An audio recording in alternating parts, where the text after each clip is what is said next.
Bem-vindo ao Hospicast, o podcast da Hospicom.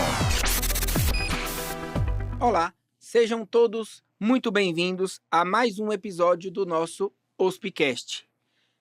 Hoje vamos conversar sobre um tema bastante relevante que conecta o presente e o futuro da fisioterapia.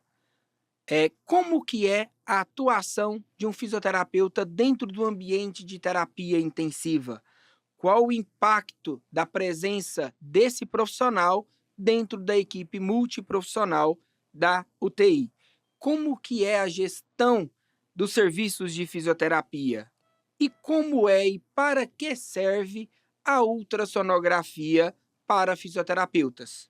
Nosso convidado de hoje é o Dr. Marcelo Farani, fisioterapeuta com ampla experiência em UTI, gestão de serviços e especialista em ultrassonografia cinético-funcional músculo-esquelético. Dr. Marcelo, é um prazer recebê-lo, aqui no nosso espaço. Para começarmos, gostaria que o senhor contasse um pouco, sobre a sua experiência dentro da terapia intensiva, como que surgiu o interesse pela fisioterapia e o que levou para o caminho da ultrassonografia para fisioterapeutas.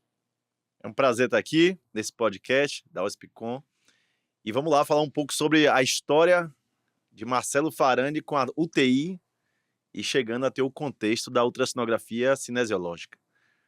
Eu sou formado desde 2003, me formei na Universidade Tiradentes, em Sergipe, e desde a minha formação que eu vi que o meu caminho seria a reabilitação cardiorrespiratória e UTI. Nos cursos de ventilação mecânica, nos cursos sobre pacientes em UTI, aquilo ali foi me trazendo um bom interesse. Quando eu saio da faculdade, volto para minha cidade natal, Salvador, e lá começo a atuar dentro da terapia intensiva, em alguns hospitais da cidade. Trabalhei durante 15 anos na assistência em terapia intensiva e na reabilitação cardiorrespiratória e cardiovascular, até que então, mais ou menos em torno de 2015, entrei para a parte de gestão hospitalar, gestão de serviços de fisioterapia. Fiz uma formação, um MBA em gestão de serviços de saúde. E desde então, gerencio serviços de fisioterapia, tanto hospitalar como ambulatorial, no contexto de reabilitação do paciente que sai do hospital, muitas vezes, o paciente que tem esse caminho ainda a seguir depois da alta hospitalar. E é basicamente essa a história que me trouxe até hoje aqui. E a ultrassonografia entrou no caminho.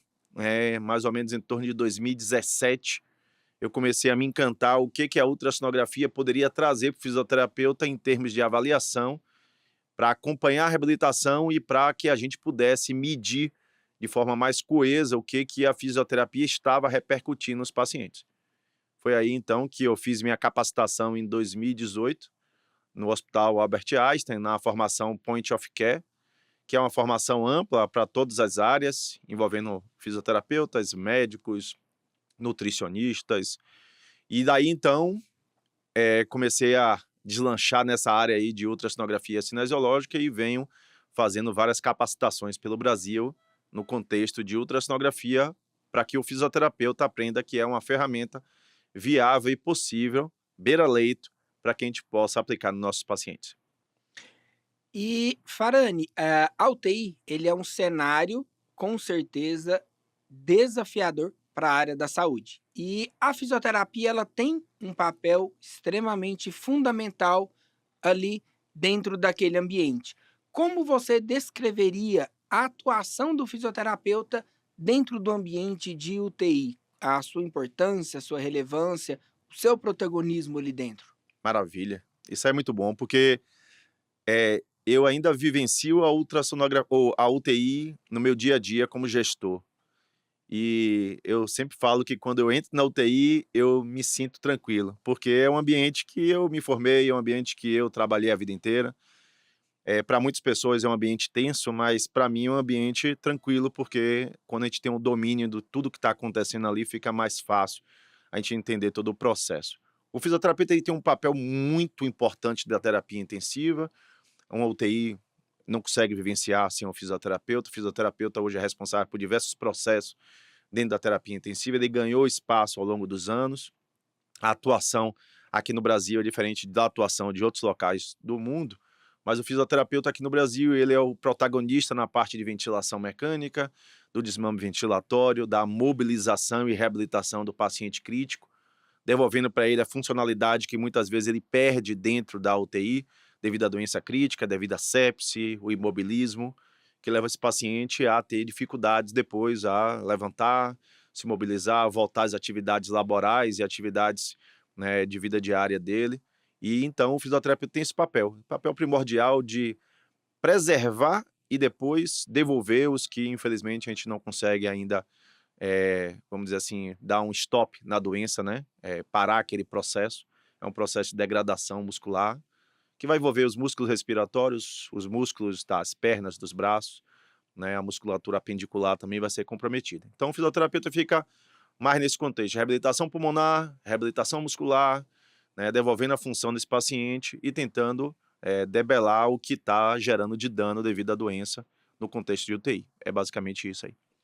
E nos últimos anos tiveram-se vários acontecimentos, várias atualizações, né, do campo da fisioterapia. E quais transformações, né, que veio ocorrendo, você considera mais impactante para a fisioterapia dentro da UTI? Tem alguns aspectos, né? A gente teve uma pandemia, né? A pandemia trouxe assim, à tona a participação do fisioterapeuta, né, no manejo do paciente em ventilação mecânica, na ventilação não invasiva, no manejo do paciente que está necessitando de um catéter nasal alto fluxo ou uma oxigenoterapia com maior doses, né, para que a gente consiga devolver a função pulmonar, né, melhorar a função pulmonar, restabelecer a troca gasosa, né, desse paciente.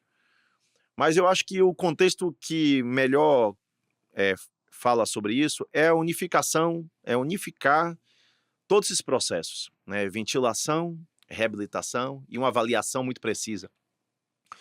E quando a gente fala de mobilização, de reabilitação, a gente fala de uma necessidade de ter ferramentas precisas para que a gente avalie esse paciente. Então eu acho que quando a gente envolve os 3 cenários de ventilação mecânica, reabilitação e uma avaliação precisa, puxando aqui um pouco a sardinha aqui para a ultrassonografia cinesiológica, que é uma ferramenta que vem ganhando muito espaço no fisioterapeuta, porque a gente consegue fazer uma avaliação pulmonar, uma avaliação de vias aéreas, uma avaliação diafragmática dos músculos apendiculares de uma forma muito mais precisa, numérica, com muito mais dados. Isso traz uma melhor resposta, né, e melhor participação e presença do fisioterapeuta dentro da UTI. E, doutor, trazendo, né, eu também sou físio, né, também atuei também em UTI, atuei na época da Covid, atuei também em gestão do serviço de saúde. Com toda essa sua bagagem, com toda essa sua experiência que você tem, você pode compartilhar algum caso marcante que, na sua experiência, mostrou a fisioterapia como um decisor no desfecho clínico do paciente? Esses são diversos casos, né? São muitos exemplos.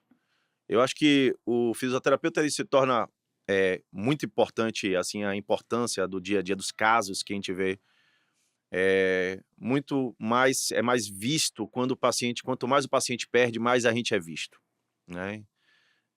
Infelizmente deveria ser ao contrário, deveria ser que a UTI que menos perde, o fisioterapeuta deveria ser mais visto, porque mostraria que o fisioterapeuta perdeu menos, deixou perder menos, né, através de várias atuações que a gente tem. Mas pacientes que perdem muito devido a uma gravidade, alguma doença que foi muito mais grave, a gente vê o protagonismo do fisioterapeuta ali, né? Pacientes que evoluem para uma traqueostomia, pacientes que evoluem para uma fraqueza muscular periférica e respiratória muito grande.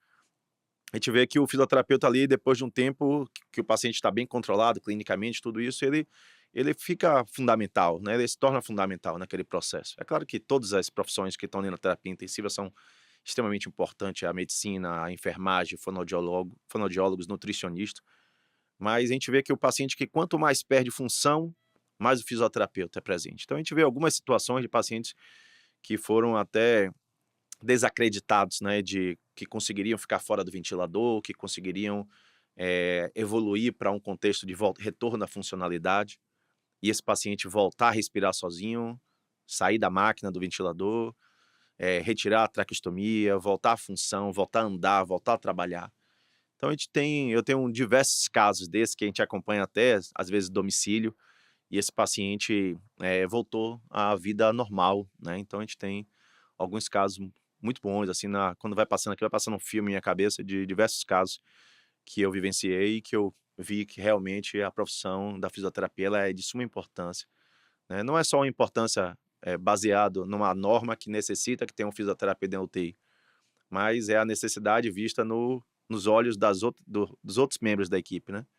Quando o médico, quando a enfermeira chama o fisioterapeuta, né, pensa que da atuação da fisioterapia ali, isso a gente vê o papel da gente sendo, né, bem importante na UTI. Então é basicamente isso que a gente vivencia. São vários casos, né, mas são muitas histórias boas, né? Sim, sim. E assim, olhando, no contexto hoje de saúde, o tocante de equipe multiprofissional, né, ela veio ganhando muita importância, ela veio ganhando muita visibilidade, né. E o físio, ele se tornou, né, uma peça fundamental nesse jogo multiprofissional dentro da UTI, né. Sempre existiram várias profissões atuantes dentro do universo da UTI, mas, quando a fisioterapia começou a se tornar a relevância que teve, começou a trazer os ganhos e resultados extremamente positivos para o paciente, para a gestão, para a administração da saúde, essa equipe multiprofissional ela se tornou um corpo extremamente favorável, né. E aí, hoje em dia, a saúde ela não é mais vista UTI, simplesmente, "Ah, não, é um médico ou só enfermeiro", não, é uma equipe multi, né. E trazendo, essa prática clínica sua, você também tem uma bagagem muito grande com gestão também no serviço de saúde. E essa é uma área que muitas das vezes ela fica ali só nos bastidores, né, porém, ela é extremamente relevante e ela faz a total diferença no desfecho final que venha a cometer lá na ponta, né, a atuação específica do físio na sua prática, né. Eh, Como você, na sua experiência de gestão, traz o serviço de fisioterapia e quais foram os desafios e a aprendizagem enquanto o gestor do serviço de fisioterapia? Muito bom. Quando a gente fala de gestão, de coordenação, né, de outros cargos que também estão dentro do processo de gestão da fisioterapia, muito que é visto, as pessoas pensam em admissão de profissionais e demissão de profissionais, sobre escalas, né? Isso é muito simples. Essa parte eu acho que é básica. Eu acho que o que a gente tem, para mim, o melhor aprendizado foi saber lidar com pessoas, eh, de forma individual, né? As pessoas são individuais, elas têm necessidades individuais. Lidar de forma individual acho que ficou mais como minha marca no processo de gestão. Eu tive que aprender isso, porque a gente tenta padronizar, fazer protocolos, né, organizar o serviço de uma forma, né, mas existem nuances, existem necessidades individuais que a gente precisa tocar.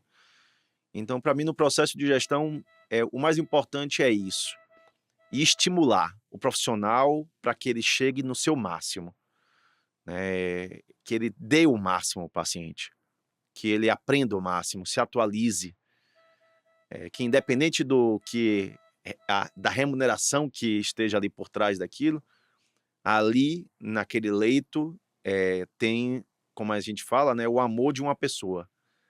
Tem o pai, a mãe, o esposo, o filho de alguém. E a gente tem que olhar com esse olhar, né, olhar humano e atualização, é o marco meu. Assim, eu também trago isso muito, assim, eu cobro da equipe a atualização. Trago a atualização e cobro, porque a medicina é muito fluida, né? Ela modifica-se o tempo todo, né? Há, vamos dizer, 8 anos atrás, eu não ouvia falar de ultrassonografia para o contexto de 8, 10 anos de fisioterapia. né? Hoje eu rodo o Brasil ministrando curso de ultrassom com turmas normalmente cheias, com muitos profissionais, faço curso online, formação online, então a gente tem muita novidade. Contexto de reabilitação, muito mais. Os ventiladores trazem para a gente novidades, e a gente tem que se atualizar, os equipamentos de ventilação mecânica, os novos equipamentos. Então, o fisioterapeuta precisa se atualizar. A medicina, a fisioterapia que eu, há 23 anos, quando eu me formei, para hoje é outra fisioterapia. E eu espero que o fisioterapeuta entenda isso, né? Não fique preso no passado, traga atualização. E a gente está no momento da IA, né? Os momentos, né, de revolução. A gente não pode ficar preso a um recurso de fisioterapia que a gente vê que tem pouco efeito, né? Então, é basicamente isso aí, em termos de gestão. Eu gosto muito da área de gestão, ministro de vez em quando aulas de pós-graduação em gestão, porque eu gosto dessa área e gosto de estimular a mente das pessoas para isso. E, doutor, o ambiente hospitalar, ele é um ambiente extremamente dinâmico, assim, despontado, um segundo do outro é totalmente distante do que tudo pode acontecer. Nesse sentido, como que você, enquanto gestor, consegue alinhar a qualidade assistencial, os protocolos e a eficiência da equipe de fisioterapia dentro do serviço? Um serviço hospitalar, né, que a gente envolve todas as áreas. O fisioterapeuta está desde a emergência atendendo a UTI, né, passando pelas enfermarias, né, às vezes até dentro do centro cirúrgico nós temos demandas, né, de ser chamados para alguns processos. Então é algo muito fluido, é algo muito constante, é algo muito mutável, né, que a gente está ali o tempo todo aberto para isso. Então, para que o processo dê certo, a gente precisa de pessoas. Uma cadeia de pessoas com habilidades e capacidades. Então a gente precisa que toda essa cadeia, vamos dizer que é hierárquica, mas não, mas é como é falado, né? Mas que toda essa cadeia ela tenha delegar funções para profissionais que têm habilidades específicas, né? Protocolos são muito bons, mas fugir do protocolo é a melhor expertise que a gente tem.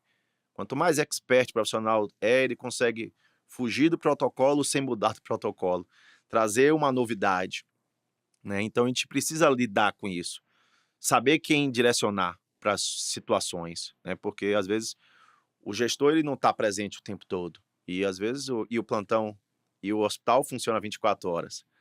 Então, como acontece uma intercorrência durante uma madrugada, qual é a tomada de decisão, né? Então a gente precisa treinar esses profissionais para isso, para que eles consigam tomar decisões assertivas, né, durante um momento que o líder não está ali. Então, delegar função para quem merece, para quem tem capacidade, né? Nem todos têm, mas a gente tem que estimular a capacidade para que a gente possa fazer isso, né? Teve uma situação específica na emergência. Quem mandar para essa situação? Quem direcionar para ali? Qual dos profissionais que é o melhor para essa situação? É uma situação que está acontecendo dentro do contexto de uma enfermaria ortopédica, uma enfermaria vascular. Qual é o profissional? Quem é que tem mais expertise? O que fazer? Né? E atualização, que é o mais importante, porque a gente tem que mostrar para o fisioterapeuta que trabalha no hospital, ele tem que ter uma visão generalista, tem, mas ele tem que ser específico também. Então, o generalista, ele consegue administrar aquela situação, mas a gente precisa de situações que a gente precisa do especialista. Então, a gente precisa do especialista em ortopedia, em respiratória, cardíaco. Então, a gente precisa ter pessoas bem capacitadas para que o processo ande direito, né? E trazendo ainda a parte sua de gestão, de que forma que a sua experiência em gestão transformou a sua prática clínica e a sua visão do futuro da fisioterapia? Muito bom. Assim, quando a gente fala de gestão, quando eu ministro aula hoje em dia da MBA, né, e aula de pós-graduação de gestão, eu falo que o melhor processo que a gente tem que gerir é a gestão da nossa carreira e da nossa vida pessoal. E isso a gente tem que trazer para a vida da gente, né? A gente tem que trazer para o contexto do trabalho, mas a gente tem que gerenciar todo o processo de carreira e nosso processo de pessoas, né? De pessoal, né? Então, todos eles vão estar envolvidos, né? Então, quando a gente precisa estar diante de uma situação, né, de evolução de carreira, eu preciso programar isso. Eu preciso organizar como é que vai ser isso. Então, eu hoje gerencio serviço hospitalar. O Marcelo, gestor de um serviço hospitalar, tem um processo. Eu tenho uma clínica hoje de reabilitação cardiorrespiratória. Lá eu sou gestor também. Sou gestor, atuo na avaliação do paciente. Como é que é esse processo para chegar ao cliente, para chegar a uma qualidade do cliente, para que a avaliação seja precisa, para que o atendimento seja adequado, como é que é esse fluxo? E eu, em outra parte, também gerencio minha carreira a partir do momento que eu estou gerenciando meus cursos, minhas formações que eu faço pelo Brasil. Então, em tudo aí tem gestão. Em todos os 3 processos, exemplos que eu dei aqui, que são exemplos de minha vida, eu preciso usar da gestão. Então, eu acho que a gestão de carreira e a gestão pessoal, elas são muito importantes para que a pessoa consiga gerir todos esses pilares, né? Então, eu acho que a gente precisa unificar isso. E agora vamos entrar, né? Vamos falar um pouquinho de uma fronteira muito promissora dentro da fisioterapia, que é a ultrassonografia musculoesquelética ou cinético-funcional dentro do âmbito da fisioterapia. E essa é uma área relativamente nova, né, para a fisioterapia e vem despertando muito interesse dentre a nossa classe.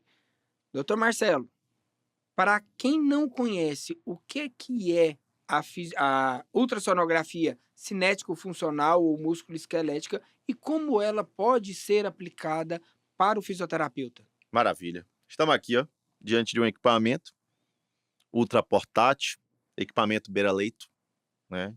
Se conecta com tablet celular.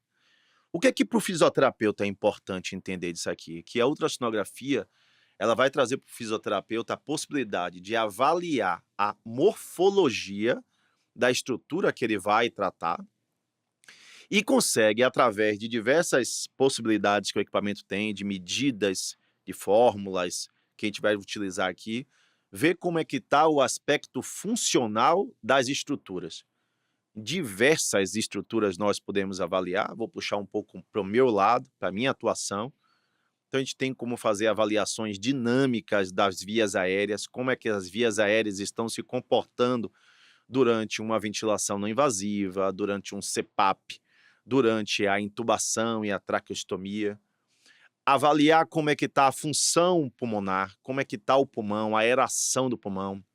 Avaliar como é que está o contexto dessa avaliação através da reabilitação, através das técnicas que o fisioterapeuta utiliza, a gente vai conseguir ver se o pulmão está melhorando ou não a aeração. Os músculos respiratórios, né? Músculo diafragma, que é o principal músculo respiratório, a gente vai conseguir avaliar muito bem como é que está a função dele.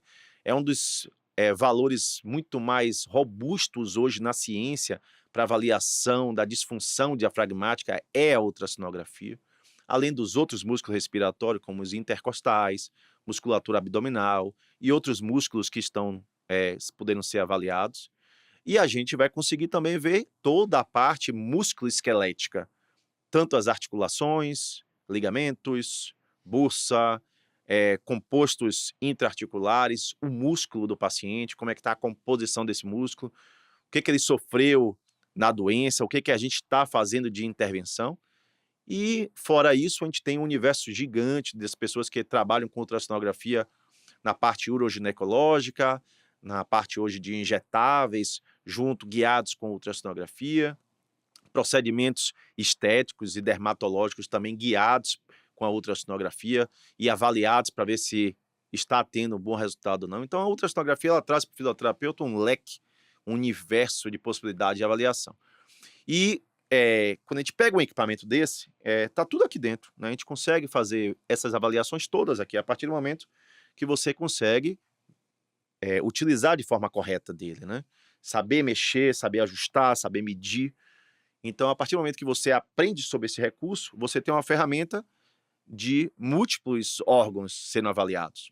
Então, às vezes, a gente deixa um pouco de lado alguns equipamentos, né? Ou não tem necessidade de adquirir alguns equipamentos, visto que a gente já está vendo aqui com ultrassom, vendo mesmo o músculo, não é uma inferência indireta, é uma visão da estrutura, e isso vai ser muito bom. Eu espero que quem ainda não se interessou pelo tema, comece a se interessar, comece a estudar, comece a buscar no evento científico, através de artigos, através de vídeos no YouTube, para que você consiga ver o quanto que a ultrassonografia pode adicionar ao fisioterapeuta, tanto na avaliação, como também no acompanhamento da sua reabilitação.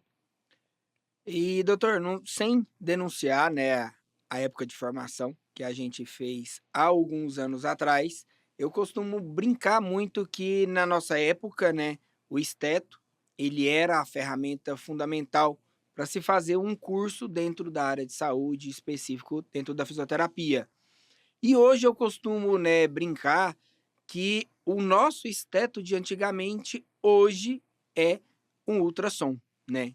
E quem dirá o ultrassom ultraportátil, que aí sim você consegue colocar facilmente no bolso do jaleco e fazer um point of care com ele tranquilamente. Na sua visão, como que essa ferramenta ela pode transformar o cuidado da fisioterapia nos seus próximos 5, 10 anos?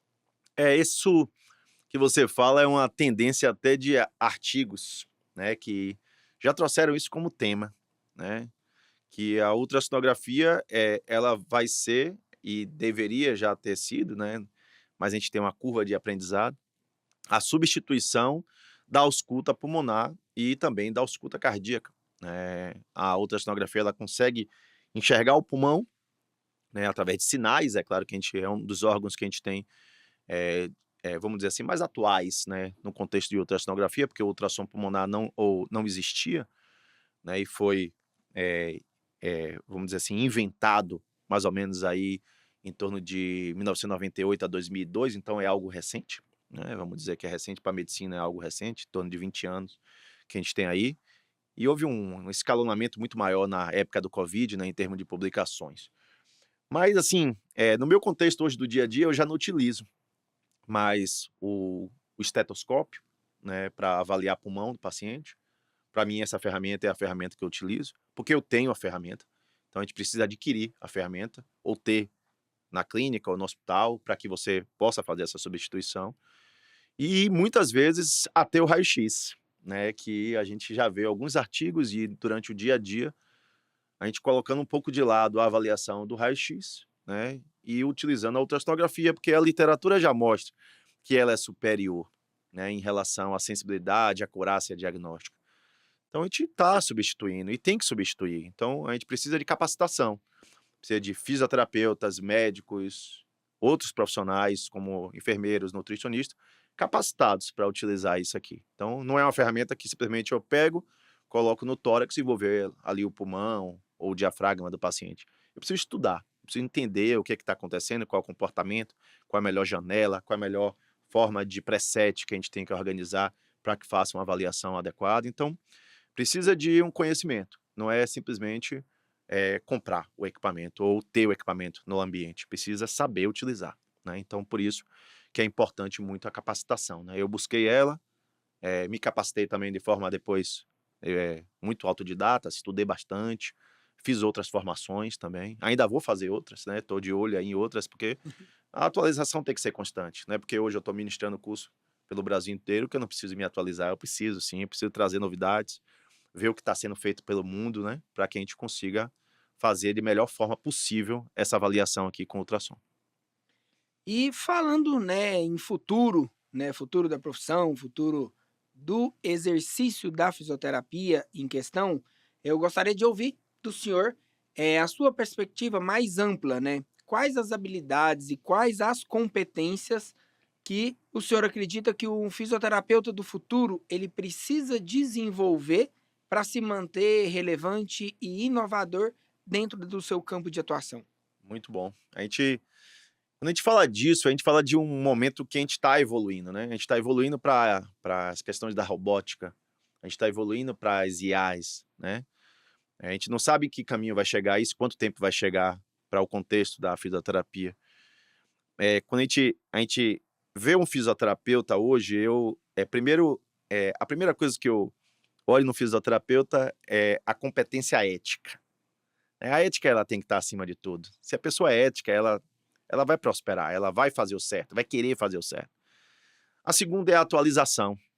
A pessoa tem que buscar atualizações, ela tem que ir atrás de atualizações, ela tem que buscar se capacitar. É claro que hoje a gente tem mais fácil, né? Você pega hoje diversos tipos de IA que a gente tem aí para ajudar a gente a estudar de uma forma muito mais rápida, né? A gente consegue baixar vários artigos e fazer um breve resumo num aplicativo, né, de um IA, como o Notebook LM, como, né, como o Mantos, como outros, ChatGPT, né, e diversas outras ferramentas que a gente tem de IA.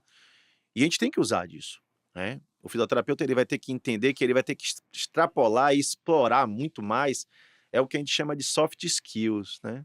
Que são as habilidades que são mais difíceis, né, de ser adquiridas, porque às vezes é intrínseca da pessoa, né? Mas dá para treinar, dá para se capacitar. Então, quando a gente fala de habilidades como soft skill, a gente fala de pessoas que têm um bom relacionamento, de pessoas que sabem lidar em comunidade, em grupo, né? De pessoas que conseguem ter uma humanização durante o atendimento do paciente, conseguem olhar o paciente não só como um músculo a ser reabilitado, mas como um todo, né? Então, eu acho que essas habilidades vão ser as habilidades que as pessoas vão ter que buscar mais, né? Inteligência emocional, né? Saber lidar com situações críticas, situações de conflito, né? Então, acho que a gente precisa explorar mais isso, estudar mais isso. Eu acho que foi algo que me tornou uma pessoa melhor. Foi buscar o estudo relacionado a essas potências que a gente deixa, às vezes, pouco exploradas, e isso não tem na faculdade, né? A gente vai aprender depois na vida real, né? Então a gente vai ter que buscar isso de forma individual. E, doutor, para os jovens fisioterapeutas que estão começando, né, a sua carreira agora, que conselho o senhor deixaria? Seja para aqueles que sonham atuar em UTI, ou aqueles que sonham gerir serviços, ou até mesmo aquele que deseja explorar uma área emergente como a ultrassonografia dentro do âmbito fisioterapêutico. Assim, o que eu deixaria de mensagem, assim, para um fisioterapeuta novo é assim: seja você, busque um processo de percepção de quem é você realmente. Porque a gente tem uma tendência, as pessoas, a fazerem movimentos em manada, movimentos que todo mundo está fazendo, aí vai todo mundo e faz. Busque algo que seja individual, se diferencie dos outros pelas suas habilidades. Busque em si qual é a sua habilidade, real habilidade. Né? Quando a gente fala de pessoas que querem gerir, né, eu até falo isso nas aulas, assim, o campo de gestão é pequeno. São poucos cargos que a gente tem de gestão a nível. A maioria das pessoas, a nível de um hospital, a grande maioria são assistenciais, poucos são gestores, né, líderes, supervisores, coordenadores, né, do serviço. Então são poucos. Mas é algo que eu falo. Aprenda a gerenciar a sua carreira. Esse é o ponto. Gerenciar a sua carreira. Desenhar a sua carreira. Mirem exemplos bons, que você julga que são exemplos bons. Mas sabe que as pessoas são pessoas, e pessoas acertam e erram. E quando a gente falha, a gente tem que pular, passar daquilo. A gente vai falhar, né? Eu falhei várias vezes durante o processo, né, de capacitação, de formação. Mas siga. Não use as falhas para te bloquear como barreiras. Elas são obstáculos que a gente tem que vencer. Mas você pode encontrar outro caminho, né, para que você consiga se tornar um indivíduo individual mesmo, não um indivíduo que vai ser a massa, né, que vai ser o montante. E assim, buscar depois de uma forma que eu acho que é a melhor forma que a gente tem é empresariar, né, empresariar a sua própria carreira, né, empresariar a sua vida, né, buscar algo de forma que você consiga ter as rédeas da sua profissão, conseguir fazer o que você acredita de forma verdadeira.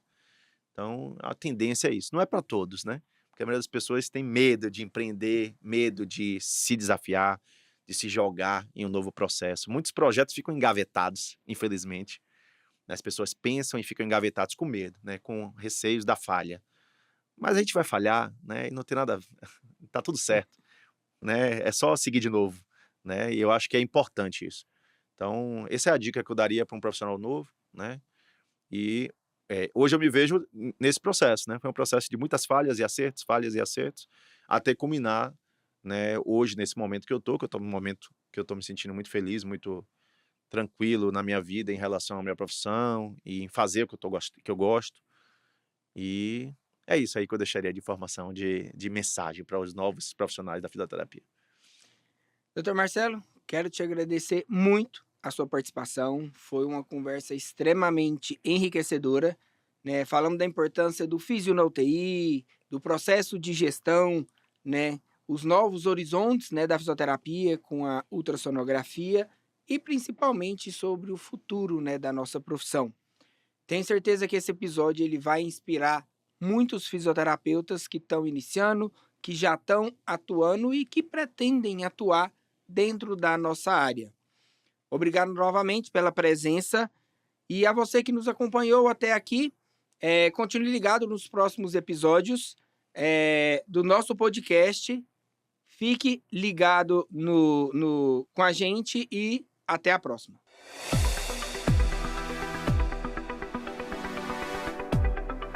Bem-vindo ao Hospicast, o podcast da Hospicom.